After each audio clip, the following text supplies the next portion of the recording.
Hello, my name is Mary Ann Barnett, and I am the Transition Coordinator for Outreach Services for the Wisconsin Educational Services Program for the Deaf and Hard of Hearing.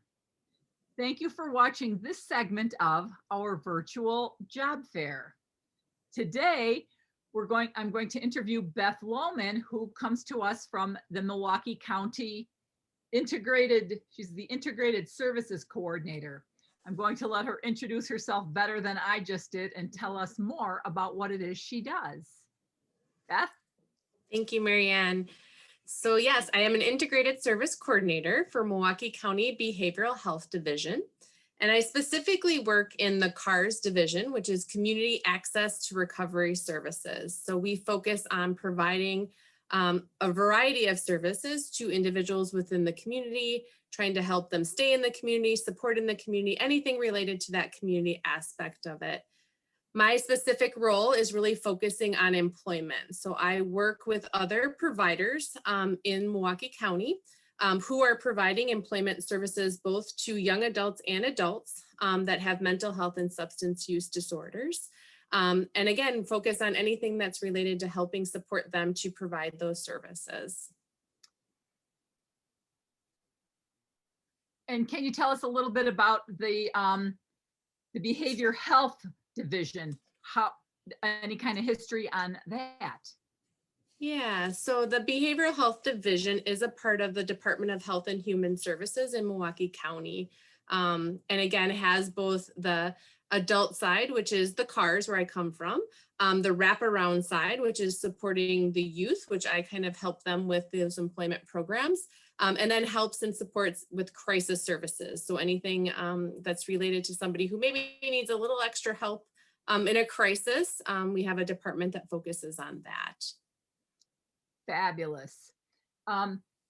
Can you tell us about some of the students, go with the younger end of people that you have assisted in getting jobs? And are all the people that you help are Milwaukee County residents?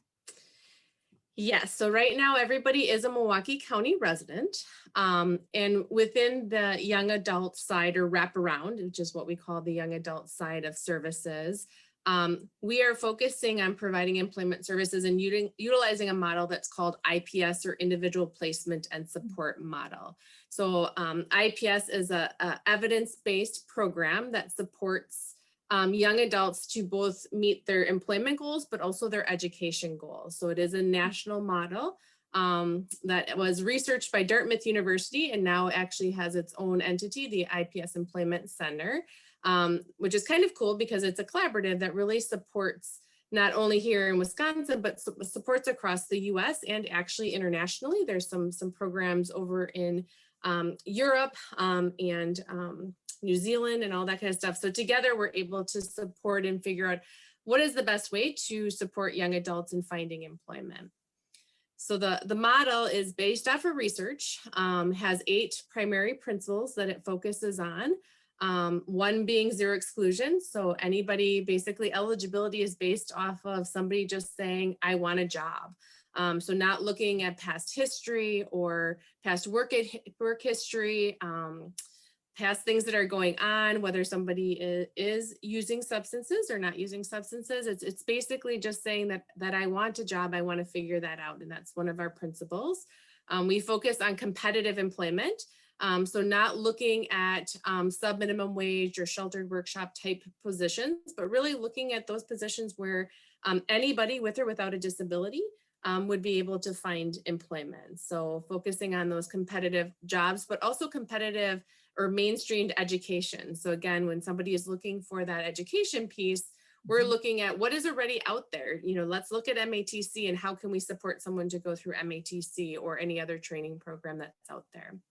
Another principle is that integration of services. So I think that's really unique to the IPS program, is that we're not only solely focusing on employment, but we're pulling in all of the other people that might be supporting that person. So whether that's the family or the mental health team or other therapists that they're working with, the school district, and really pulling in everybody together to work collectively. So breaking down those silos and supporting that person in their goals. One other principle is focusing on benefit analysis. So a lot of times we're fearful to move towards employment because we don't understand how our benefits, so whether those are financial benefits or other HIPAA benefits, might be affected. So we make sure that people understand that. We also, job development, or the next two principles are really focused on job development. So it is a rapid engagement of job development. So we don't take time. I shouldn't say we don't take time. We still do. We do a career profile that finds out what people's interests are, but we move forward in employment fairly quickly. So again, we don't do voc evaluations or put people through a lot of situational assessments to determine what they like. We go on the job and then kind of learn by being able to connect with the community what people might like to do. And we do that very systematically.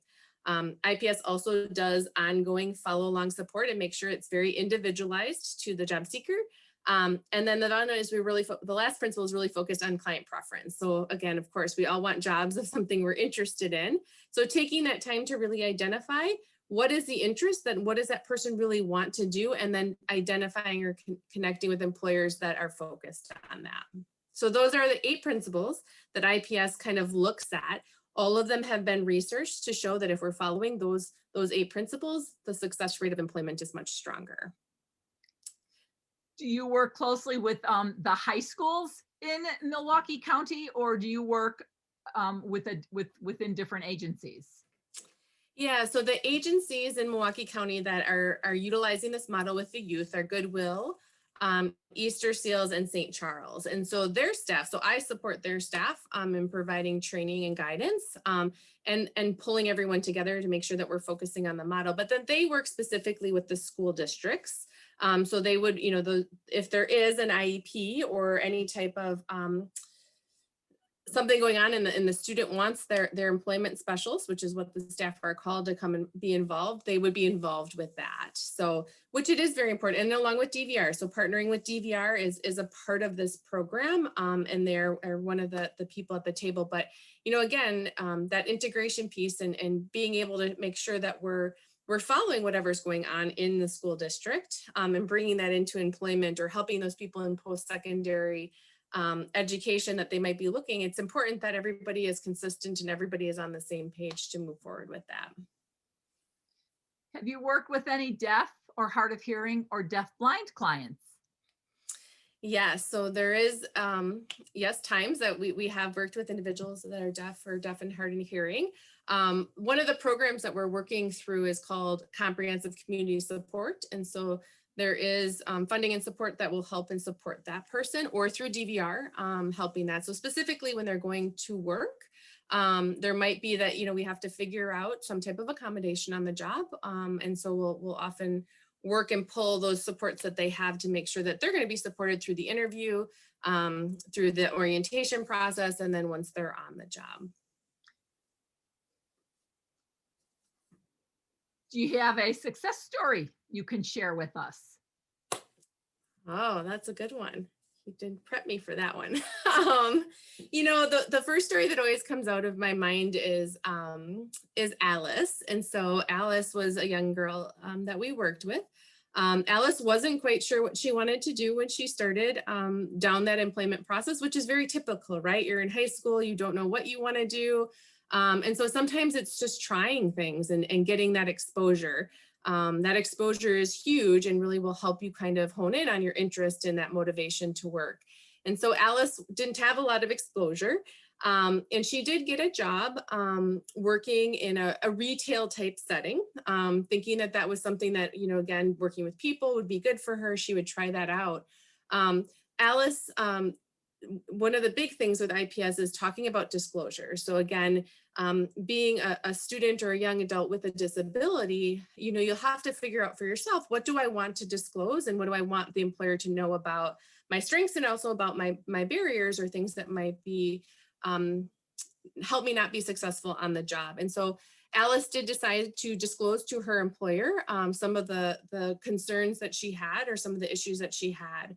Unfortunately, that employer was not a great employer, which also happens, and shared it with some of her coworkers, which made an uncomfortable situation. So we at IPS helped Alice make a decision that maybe we need to end this job. And so she did end that job. and kind of was able to support and to figure out, okay, now what do I need to do here? So again, they developed a plan of how do we move forward? What do we do? Alice had a love of animals. And so they started to look in a different direction, and Alice received a job working in a doggy daycare type setting. And again, at this job, she decided to let her employment specialist support her. So again, I think it's another key thing is who's going to support me and who can help an advocate. So in the first job, she didn't want the IPS specialist to advocate for her. In the second job, she wanted that IPS staff to advocate for her, which made a big difference because now Alice had someone who could talk through situations and how do I handle this situation versus kind of fending and figuring it out for herself.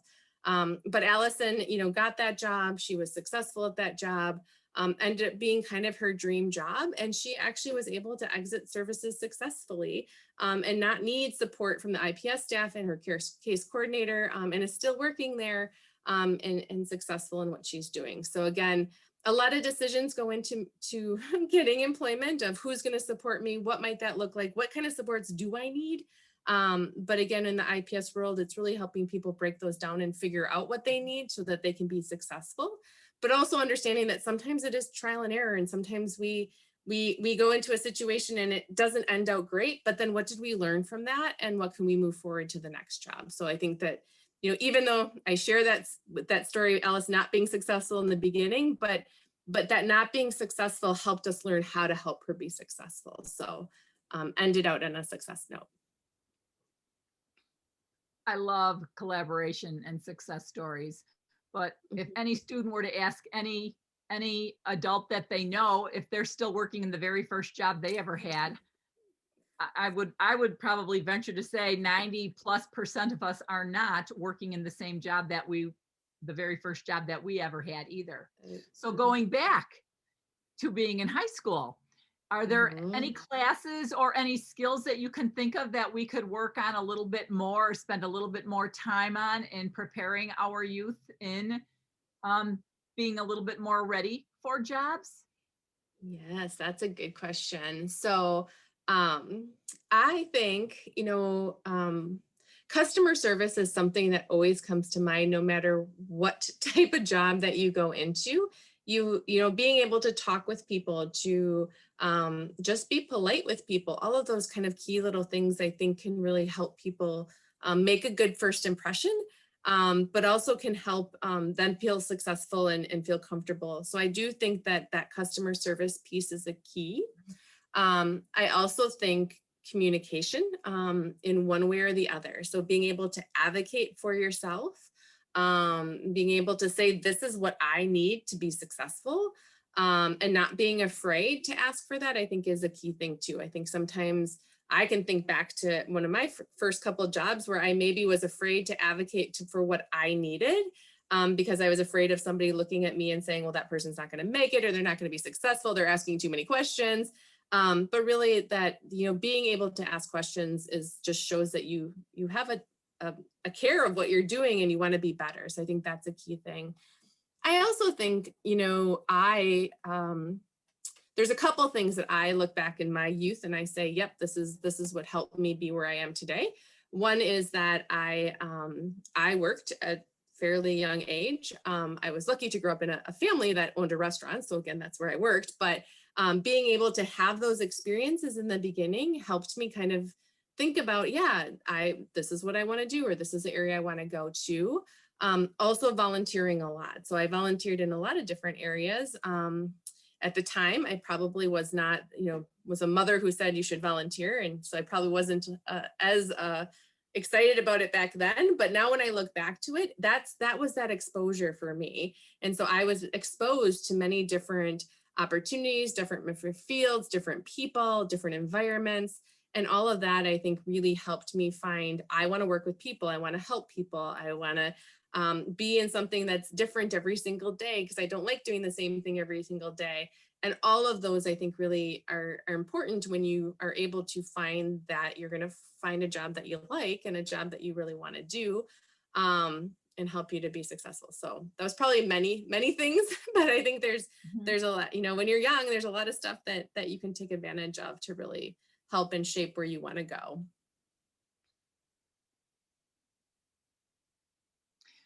I understand that many of the high schools across Wisconsin now require high school students to have X number of service hours in some form of volunteerism. So connecting with what you had just said, it allows the student to try out some different kind of things while they're in high school, and they can do this with their student body group, with their national society, honors group, within, clubs like Girl Scouts or 4-H, different, church group organizations. Everybody wants you to volunteer. And I don't know that all the youth understand, or that we've made that circle of connection, that all of that has to do with their future plans, is to give them as many options, and try it for a day, try it for an hour. And, you might be surprised at what you do like, or you didn't know that there was a job out there that could go along with an interest that you happen to have. Yeah. I also like that many of the high schools in Wisconsin and the transition groups in Wisconsin are advocating for youth to have either the volunteer experience, intern experience, and or work experience during their high school years, so that in case we have an Alice like you did, who may or may not feel kind of, depressed or upset about the fact of, that first job not being all that we had hoped it would be, that there's going to be, job 2. There's going to be the next job, that each of these things that we're doing are all stepping stones for what hopefully will give them a nice, well-rounded future. Yeah. Back to any of the classes in high school, was there any one class that you can think of that would be more beneficial for a student to have over some of the others? It's going back a long time. I'm trying to think of high school. I think there is that well balance of the academic classes and those classes that aren't necessarily focused on academics, that allow you to figure out the person you are, whether it is gym or any of those other things, but again, just lets you kind of figure out your interests. That what I would say. I mean, I remember my academic classes, but I think I probably, the ones that were the non-academic focused are probably the ones that helped me steer a little bit. And then just being involved, not even just thinking classes, but involved in some of the other things. I think if I were to go back to high school now, there's so many different ideas or opportunities that I probably didn't take advantage of that I wish I would have taken advantage of while I was in high school. Whether those are the groups or being involved in those things, I think all of those little things kind of teach us something, teach us how to work with others, teach us how to be a leader, teach us how, again, things we maybe don't want to do or we don't like to do, teach us how to advocate for ourselves. You learn so much about all of those different experiences you had. So there's not really one class that stands out to me. Maybe it's my science class, but that's only because I really liked it. Not necessarily that it really taught me something that I wanted to do. So. Well, the career you're in is in the science field. That's true. That's true. Oh, there you go. Any words of wisdom for our youth that are out there, especially Milwaukee County youth? Yeah. I mean, I think, I do think the key is I am a strong proponent of just expose yourself to every opportunity you can. And again, whether that's you're giving them within school or within your family or those kind of things is really, again, I see over and over again, that ability to help you really tune into what your interests are by that exposure. So I really I would encourage, take advantage of it, take advantage of outside groups, or, if you're involved in things that are youth groups or anything, just take advantage of any experience that you have to learn from it.